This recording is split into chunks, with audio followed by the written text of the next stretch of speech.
So here we have the Ford Focus on a 15 plate.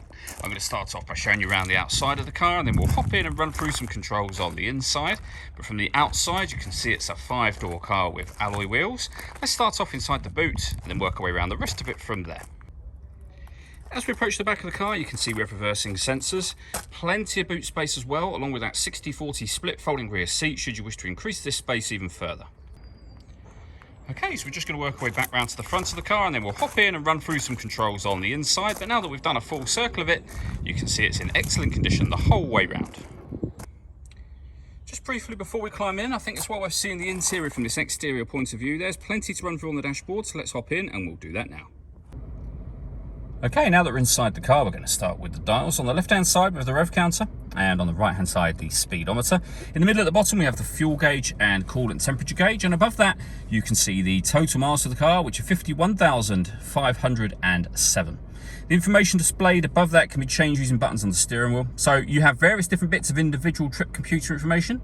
These 4 pieces simultaneously displayed, or a digital readout for the speedometer. If we back out to the steering wheel, the buttons I was using just a second ago are here. On the right hand side, we have stereo and phone controls. Over in the center, you'll find the main screen for the stereo itself. And then below it, the stereo. So on here, you can access your different radio wavebands or frequencies. So you can see we have FM, DAB, and AM as well. If you want to listen to your own music, you can do that via the CD player, but there are a few other options. So you've got Bluetooth audio just there. Line in, which is auxiliary input, and then 2 USB inputs at the top there, as well as the CD player.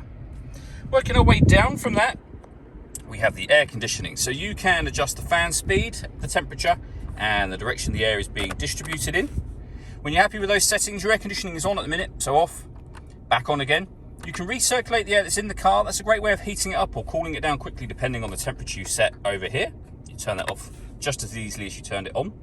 We have a heated rear screen, of course, and a proper heated front screen just here. If you hit that button, the car's air conditioning will divert to the front screen. That will give you the proper electric elements within the screen turned on. Below that, we have a USB input, a 12-volt charging socket, the 6-speed manual gearbox, and then lastly, this button just here. This turns off the stop and start. This car is designed to cut out when it's stationary in traffic to save you fuel. That system is off when the orange light shows. All that leaves me to say is thank you for taking the time to watch this video. If you'd like to come see the car in person and have a test drive, please feel free to give us a call here at Surrey Specialist Cars. We'd love to hear from you soon.